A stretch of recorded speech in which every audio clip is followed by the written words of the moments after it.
모든 것을 제 자리에. 최정화 단편 소설. 습진이 아직도 안 나왔나 보네. 율씨는 캐비닛에서 카메라를 꺼내고 있는데 과장이 물었다. 질문인지 혼잣말인지 모를 건조한 어조다. 갑자기 매미가 울기 시작해 대답할 타이밍을 놓친다. 9월이었는데도 이따금 매미가 울었다. 여름 내내 습진을 앓는 바람에 손바닥에는 마치 몸집이 작은 동물이 지려놓은 오줌 자국 같은 갈색 흔적이 군데군데 남아있었다. 피부가 갈라지면서 붉은 새살이 올라오는 데도 있었고, 노란 진물을 달고 돌기들이 솟아오르는 데도 이도 저도 아닌 채 아직 통증은 없이 파충류의 피부처럼 표피만 흉측한 모양으로 변해버린 데도 있었다. 젊은 처자의 손이 그렇게 되어버려서 어디 쓰겠느냐고, 신경을 좀 더 쓰고 관리를 해야 하는 거 아니냐고 과장은 잔소리를 했다. 약을 꾸준히 먹고 간간히 주사를 맞으며 아침 저녁으로 매일 소독을 하는데도 쉬이 낫질 않았다. 상처가 거의 다 아물라치면 다시 번지기 시작해 딱쟁이가 앉았다가 떨어져 나간 것도 3번이 넘었다. 간지러움과 찌르는 듯한 통증, 열감을 동반하며 부어오르는 일련의 증상들에 차츰 무뎌져 가고 있었는데 과장이 한마디에 다시 참을 수 없는 가려움증이 일어났다. 건물들이 전염병에 소 쓰러지듯이 픽픽 무너지기 시작한 건 작년 여름부터였다. 등 쪽에 큼지막한 흰 글씨로 한국건설이라고 써있는 검은 점퍼를 입은 한 무리의 사람들이 동원되어 멀쩡하게 서있는 건물들을 폐가로 만들어버리고 나면 한동안 그곳은 아무도 얼씬거리지 않은 채 흉물스러운 그대로 방치되어 있었다. 살던 이들은 말도 없이 떠났고 몇 달 지나지 않아 새 건물이 개축되어 마치 아무 일도 없었다는 듯 간판을 바꿔 달았다. 붕괴 건물들의 내부 영상과 이미지 파일을 자료로 보관하는 작업을 진행한다기에 별 생각 없이 지원했는데 덜컥 붙어버리고 말았다. 사람들을 상대하는데 조금 지치기도 한 즈음 조용한 폐건물에서 혼자 작업하는 것이 장점이라고 생각했는데 근무 시간의 대부분을 혼자 지내며 파괴된 건물의 구석구석을 들여다보는 일은 생각보다 만만치 않았다. 과장과는 의식적으로 적당한 거리를 두고 일과 관계없는 이야기는 되도록 삼갔다. 사담이 시작된 것은 습진 탓이었다. 습진은 다른 사람의 눈에 띌 정도로 점점 번져나갔고 같은 사무실을 쓰면서 아는 척을 하지 않을 수 없었을 것이다. 문제는 그런 식으로 시작된 사담이 영역을 넓히지는 못한 채 계속해서 같은 내용만을 반복했다는 점에 있었다. 과장은 붙잡은 쥐를 놓지 않는 고양이처럼 습진에 대해서 묻고 또 물었다. 이 대화가 반복되는 것이 슬슬 나를 못 견디게 했다. 서랍에서 연고를 꺼내 손바닥에 바른 뒤에 가방을 메고 자리에서 일어섰다. 사무실의 뒷벽에 붙여놓은 외근 장부에 붉은색으로 10시에서 1시라고 적었다. 5층 건물이라니까 2시간 정도면 끝이 날 테지만 예상치 못한 상황을 대비해 1시간 정도를 넉넉히 잡아두면 편했다. 예상에 맞추어 작업이 끝나더라도 1시간 정도 수당을 더 받는 것을 두고 탓하는 사람도 없어서 대개는 1시간을 늘려 적었다. 가끔 적어놓은 시간보다 작업이 늦어지는 경우도 있었으니까 그런 경우를 더하고 뺀다면 결국 이익도 손해도 아닌 정직한 결과가 나오는 셈이었다. 버스를 타고 포장마차에서 산 김밥을 입안에 넣고 우물우물 씹으면서 스쳐 지나가는 창밖 풍경을 보니 마치 소풍이라도 가는 기분이다. 햇볕 아래 화사하게 제 형상과 색상을 드러낸 건물들이나 사람들 쪽으로 시선을 두면 일순간 마음이 밝아졌다. 그러나 채 몇 정거장이 지나기도 전에 눈앞의 풍경은 서서히 빛을 잃어가기 시작했다. 이 일을 시작한 이후로 가끔 있는 일이었다. 주변이 조금씩 어두워지고 탁해지다가 마침내는 제 색깔을 완전히 잃어버리는 환영에 시달리는 것이다. 잿빛으로 뒤덮인 사물들에서 나는 너무 많은 것을 보았다. 붕괴된 건물은 마치 나를 기다리고 있었던 것처럼 달려들어 제 말을 쏟아놓았고 나는 비치땀을 흘리며 그것들을 카메라에 담았다. 덕분에 주말에는 아무도 만날 수 없었다. 음악조차 듣지 않은 채 불을 끄고 방 안에 들어누워 있었다. 과장은 과장대로 히스테릭해져가고 있었다. 현장의 모습을 직접 보는 것도 스트레스였지만 사무실에 앉은 채 거의 엇비슷한 패기의 모습을 계속해서 보는 일 또한 쉽지는 않았을 것이다. 최근에 나는 그에게서 좀 이상한 낌새를 느꼈는데 작업한 영상과 사진 이미지들을 검토한 그가 뭔가 기분 나쁜 눈초리로 나를 흘끗흘끗 쳐다보는 것이다. 그 사진과 비디오 파일 속에서 일어난 일들이 모두 내가 저지른 일이라도 되는 것처럼 말이다. 사진은 그저 기록일 뿐 예술가의 작품이 아니라는 것을 과장은 아마 잊고 있는 모양이다. 사진에서 그가 어떤 꺼림칙함을 느꼈다면 그것은 응당 당연하다. 왜냐하면 그 사진들은 모두 잿빛으로 그을어 있으며 형태는 무너져 있고 또 가지런하게 그들이 지켜온 질서에서 벗어나 있기 때문이다. 그 사진 속에는 사람이 없고 사람의 흔적이 있으며 그러나 그 흔적 또한 파괴되어 있기 때문이다. 그러나 내가 없는 것을 만들어낸 것은 아니다. 그것은 엘시다. 혼란 그 자체다. 내가 찍은 사진을 보며 나를 짐작하려 드는 팀장 쪽이 의심스럽기는 나보다 더 의심스러운 사람이다. 나는 재난의 기록사이지 이 장면을 연출한 감독이 아니다. 하지만 과장은 자꾸 내가 건넨 파일에서 내 의도를 찾으려고 한다. 사진 이미지를 한 번, 또 내 얼굴을 한 번, 자기가 알지 못하는 희귀 동물을 구경하듯 쳐다보면서 그는 팔짱을 낀다. 내가 찍은 영상들이 어딘가 잘못되어 있다는 듯이 그가 보고 있는 장면들이 마치 내가 연출한 것이라도 되는 듯이 그는 모니터에 얼굴을 들이밀고 고개를 젓는다. 그러고 나선 뭔가 대단한 걸 알아내겠다는 듯이 천천히 내게 묻는 것이다. 그런데 율씨, 그 손은 언제 낫는다고 합니까? 건물에 들어가기 전에 편의점에 들러 컵라면까지 챙겨 먹은 것은 진짜로 배가 고파서는 아니었다. 건물에 들어가기 전에는 어김없이 속이 쓰렸는데 아마 작업을 하러 들어가기 싫다는 마음이 솔직한 토론은 하지 못하고 진심을 빙 돌려 배가 고프다고 느끼게 하는 모양이었다. 일단 문 앞을 통과할 수 있게 되면 그건 절반은 성공한 것이나 마찬가지다. 다른 모든 일이 그런 것처럼 이 일 역시 일종의 시간과의 싸움, 체력과의 싸움인 것이다.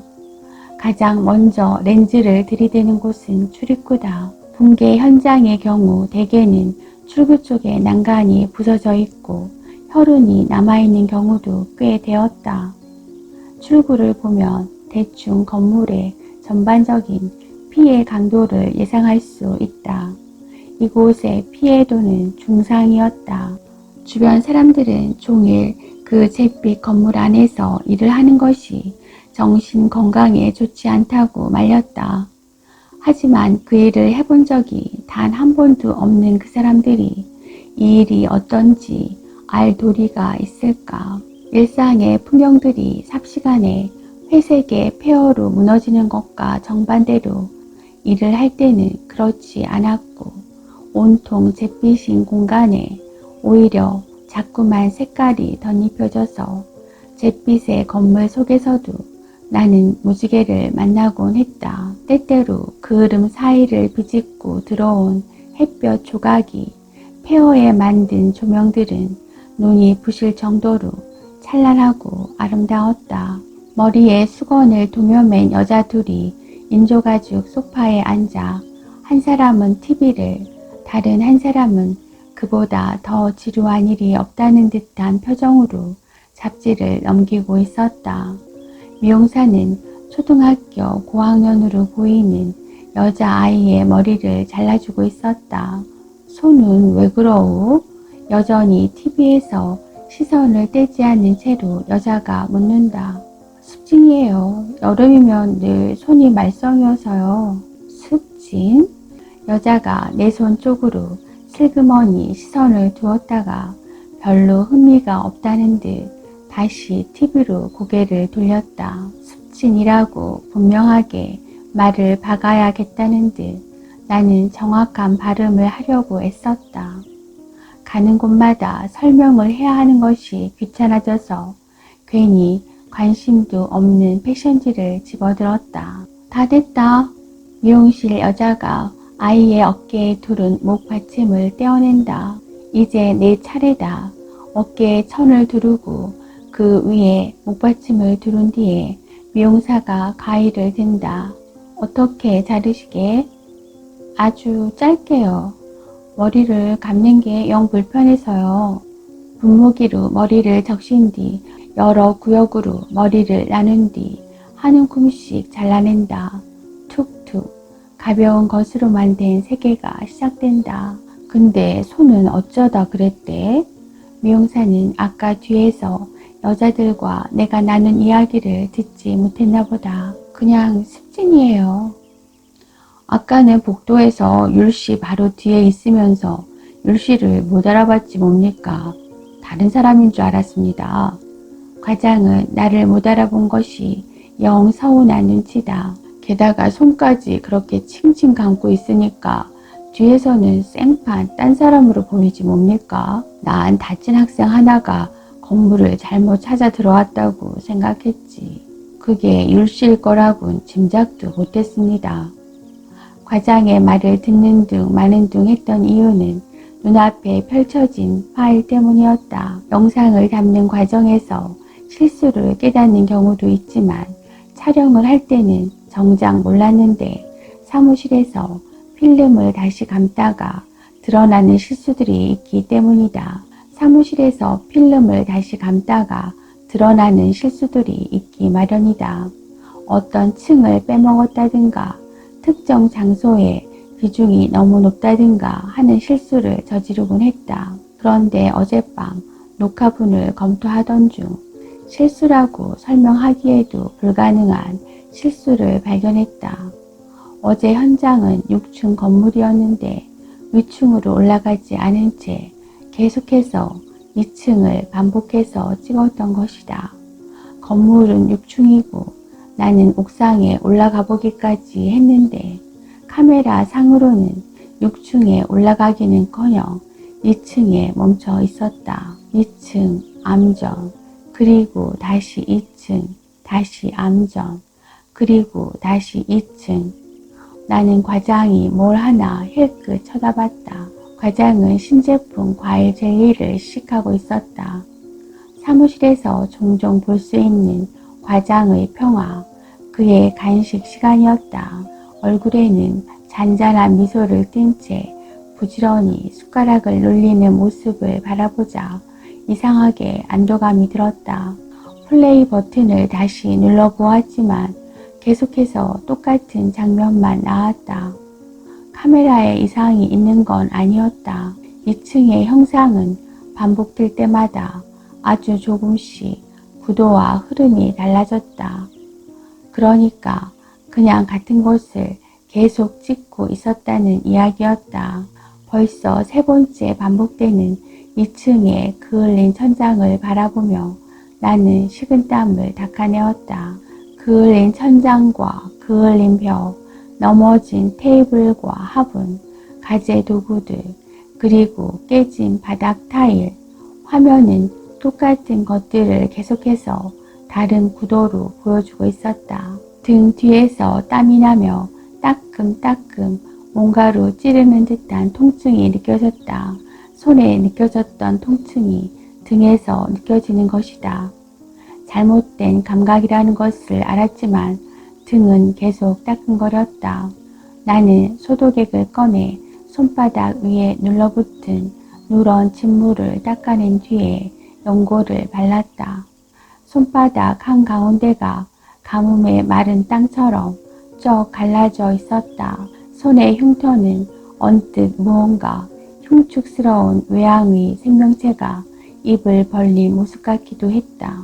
가방에 카메라를 넣고 외출 장부에 붉은 글씨로 오전 9시에서 오후 2시라고 적었다.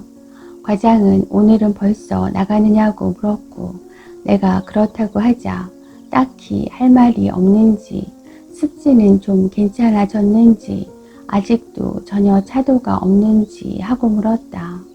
혹 습진이 아니라 다른 병인 것은 아니겠죠? 나는 과장이 무슨 병을 생각하는지 알 수 없었다. 더 큰 병원에 가서 제대로 진단을 받아보는 게 낫지 않을까 해서 한 말입니다. 벌써 10월입니다. 다들 건조해서 크림을 수시로 발라대는 계절에 습진이라니 무언가 좀 이상하지 않습니까, 율씨? 나는 습진이 더 심해진 것은 아니고 점차 나아지고 있다. 다만 나도 모르게 자꾸 물에 담그게 되는 것을 방지하기 위해서 일부러 붕대를 감아놓으라고 알려주었다. 과장이 별꼴이라는 듯 입을 삐죽였다. 나의 사고방식을 도저히 이해할 수 없다는 표정이었다. 다음 날에는 녹화분을 넘겨야 했기 때문에 나는 어제와 같은 건물로 향했다. 건물까지 가는 동안 몇 가지 실수가 있었다. 버스를 잘못하는 바람에 2번이나 다시 갈아타야 했고 편의점에서 컵라면으로 배를 불리고도 들어갈 마음이 나질 않았다. 일단 건물에 들어가기만 하면 되는데 출입문을 통과할 엄두가 나지 않았다. 배 한가운데가 뻥 뚫린 듯 힘이 없었다.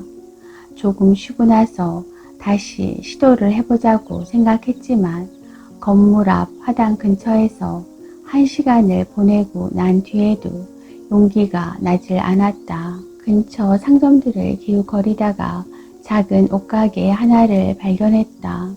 소수의 사람들이 공동체를 만들어 함께 살고 있다는 이야기를 들은 일이 있었다. 도시 외곽에 살면서 시내에 상점을 몇 군데 운영하며 직접 만든 상품들을 판매한 수익으로 공동체를 운영하고 있다고들 했다.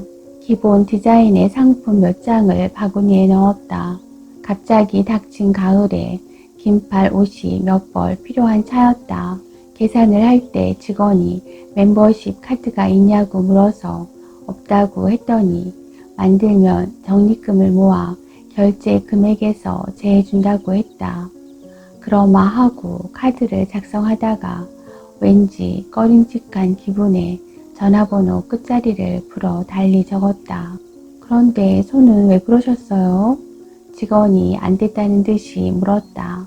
사과를 깎다가 베었다고 말했다. 나는 손바닥을 물끄러미 쳐다보았다. 오른손 전체를 감싼 붕대는 과일을 썰다 베인 상처치고는 면적이 넓었다. 모는 내가 그 공간을 장악하지 못했기 때문에 그런 일이 일어난 것 같다고 말했다.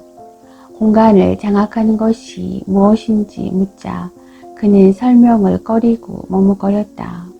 아마 그 자신도 정확한 뜻을 알고 있지 못한 채로 막연히 짐작하고 있을 뿐인 듯 했다. 요즘 내가 수련을 하고 있다고 말한 적이 있었나?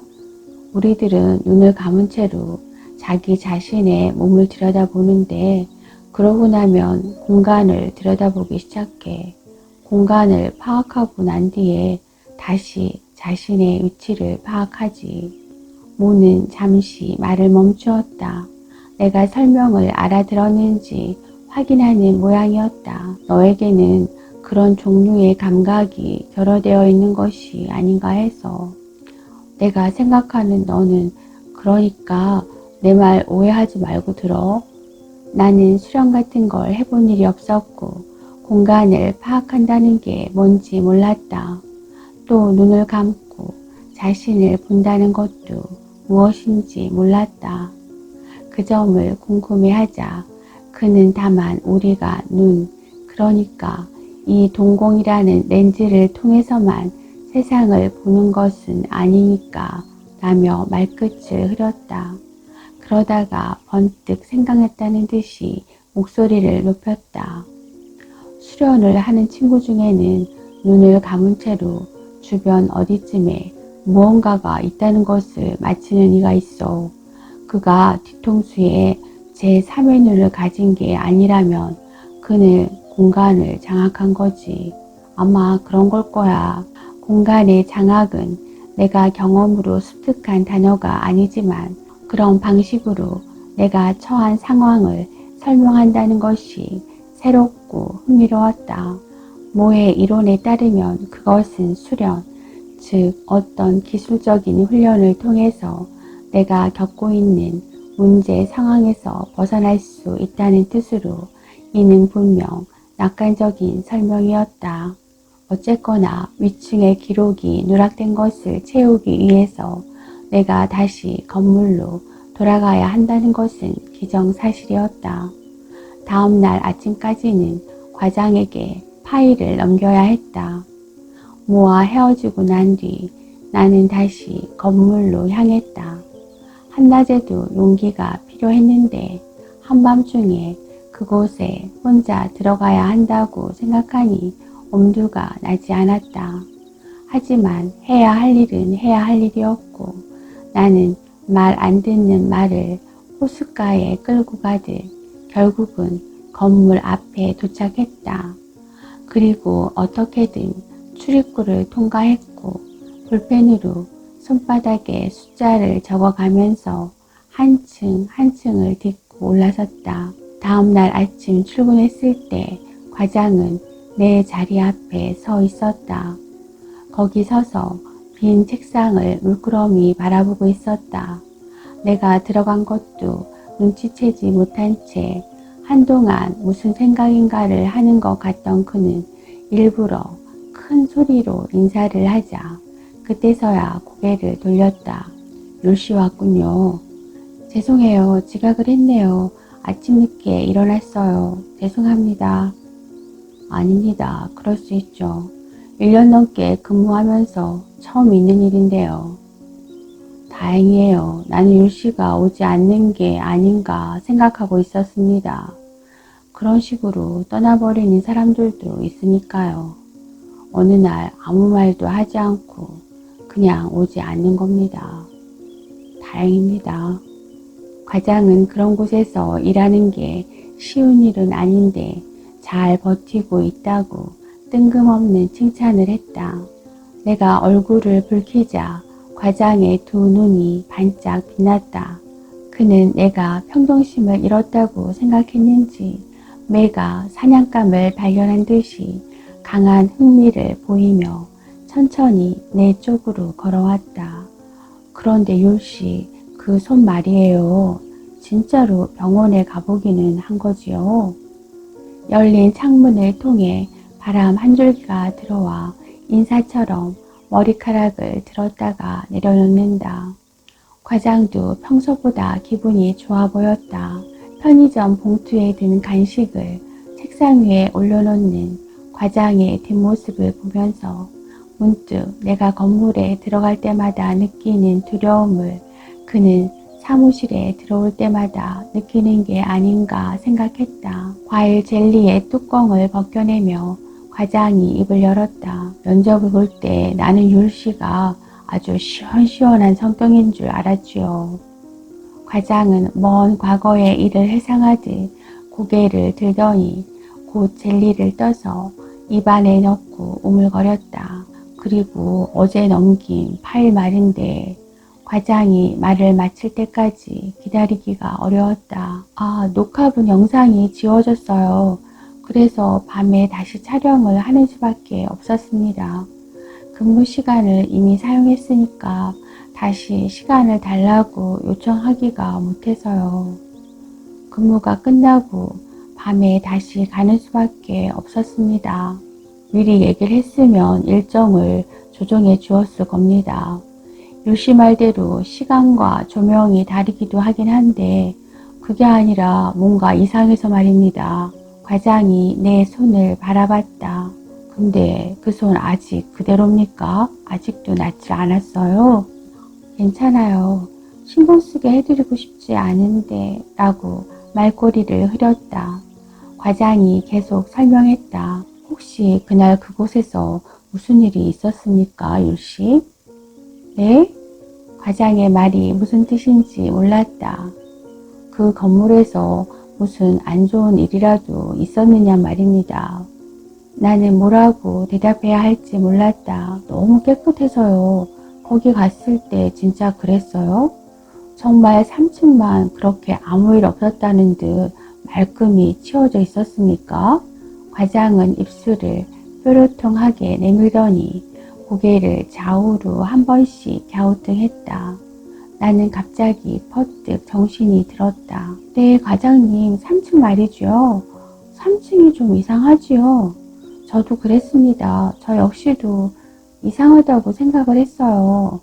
하지만 제가 그 상황을 연출한 것도 아니고요.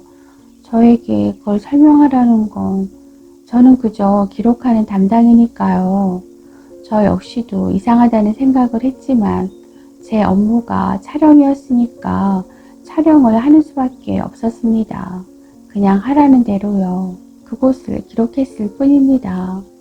말을 할수록 나는 불안해졌는데 그건 늘 내 얼굴을 기분이 나쁠 정도로 빤히 쳐다보던 과장이 이번에는 내 쪽으로 고개 한번 돌리지 않았기 때문이다. 나는 그가 일부러 시선을 피한다고 느꼈고 그래서 불안해지기 시작했다. 나는 화면을 보지 않았지만 무엇이 잘못되었는지를 알고 있었다.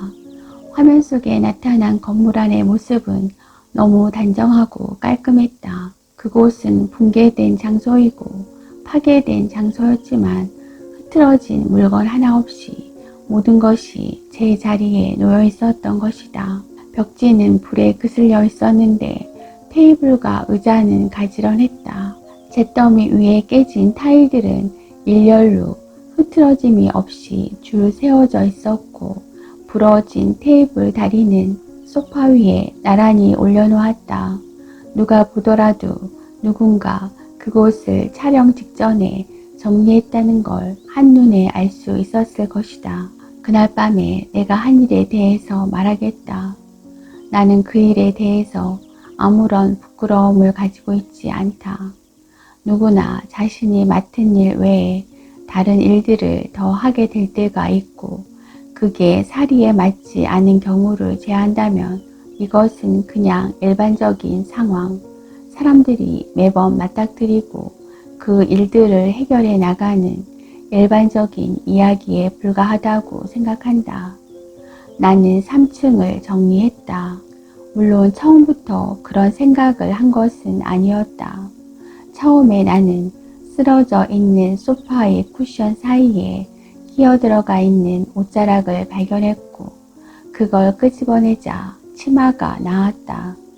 나는 굳이 그 치마를 찍을 필요는 없다는 생각이 들었다. 어차피 이곳의 모든 산물들이 자료화되는 것은 아니다. 어떤 것은 누락되고 어떤 것만이 선택된다. 그런데 굳이 그 치마를 화면에 담아야 했을까? 나는 치마의 주인이 그것을 원치 않을 거라고 생각했고 그게 빠진다고 해서 이 작업에 아무런 문제도 일어나지 않을 거라고 생각했다. 그래서 나는 쿠션 사이에 끼어있는 그 치마를 내 카메라 가방에 넣었던 것이다. 그런데 치마를 끄집어내고 나니 그 다음에는 테이블 위에 같은 인물의 것으로 보이는 모자가 있었다. 나는 치마를 숨긴 와중에 모자를 드러내는 것이 무슨 소용이 있을까 하는 생각을 했고 이번에는 모자도 가방에 넣었다. 그 다음에는 찢어져 내려온 커튼이 불필요하게 상황을 그로테스크하게 한다고 느꼈고 그래서 커튼에 일정한 간격으로 주름을 만들어 바닥에 떨어져 있는 전선을 사용해 묶었다. 소파가 쓰러진 것을 일으켜 세우면 좀 더 나아 보일 것이라고 생각했고 그래서 그렇게 했다. 그렇게 하고 나서 나는 테이블 위에 조각난 유리 조각들을 모아 쓰레기통에 버렸고 바닥에 널린 쓰레기도 모두 치웠다. 그런 식으로 하나하나 진행이 된 일이었다. 나는 딱히 어떤 의도를 가지고 있지는 않았다. 그렇게 3층에 흐트러진 것들을 모두 다 깨끗하게 치우고 정리했다. 물론 나는 현장을 정리하라고 보내진 게 아니었다. 내가 할 일은 단지 현장의 모습을 영상에 담아오는 것뿐이었다. 만일 거기서 이상한 장면이 나타난다면 그대로 화면에 담는 것이 내가 할 일이라는 것을 모르지 않았다. 하지만 나는 그렇게 할 수 없었고 현장의 모습을 담기 위해서 일단 그곳을 정리해야 했다. 당시 내 머릿속에 들어있던 단 한 가지 생각은 모든 것을 제 자리에 놓아야 한다는 것이었고 방을 다 치우고 난 뒤에 나는 거의 탈진 상태였다. 하지만 가능한 한 그 집이 전의 모습을 되찾을 수 있도록 노력한 결과물이 눈앞에 펼쳐져 있었고 나는 그게 내가 정말 하고 싶었던 일이라는 것을 알았다. 당장이라도 쓰러질 것 같았지만 나는 안도의 숨을 쉬며 그제야 카메라를 집어들었다. 영상을 다 찍고 나서는 무엇 때문인지 모르지만 다시금 불쾌한 기분에 휩싸였다. 심장이 빠른 속도로 뛰면서 나에게 주변을 좀 더 둘러보라고 어딘가에서 뭔가가 자리를 이탈한 것이 또 있다고 말해주었다.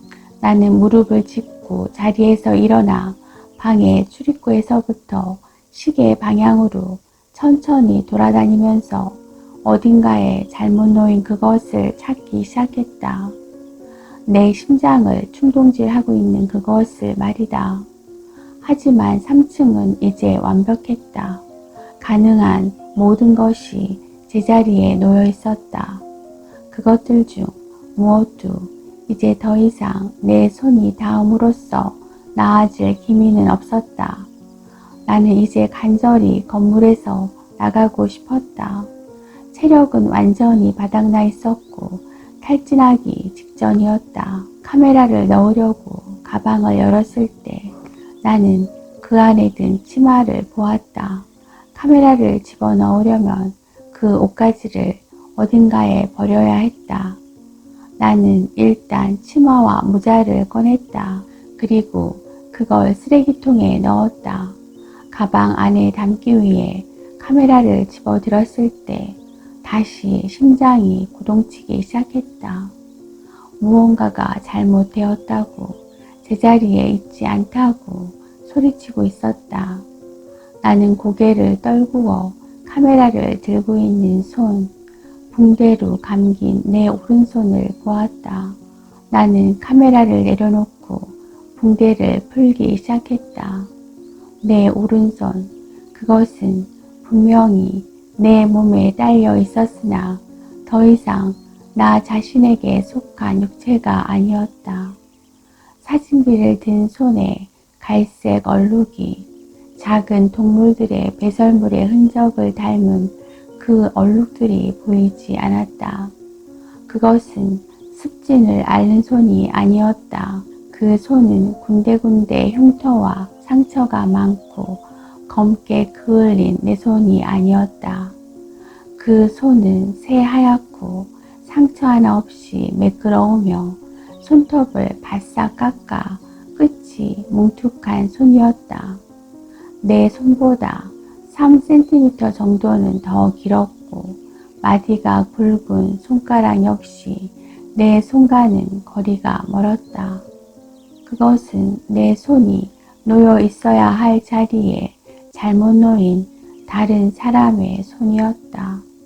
그것은 어떤 남자의 손이었다.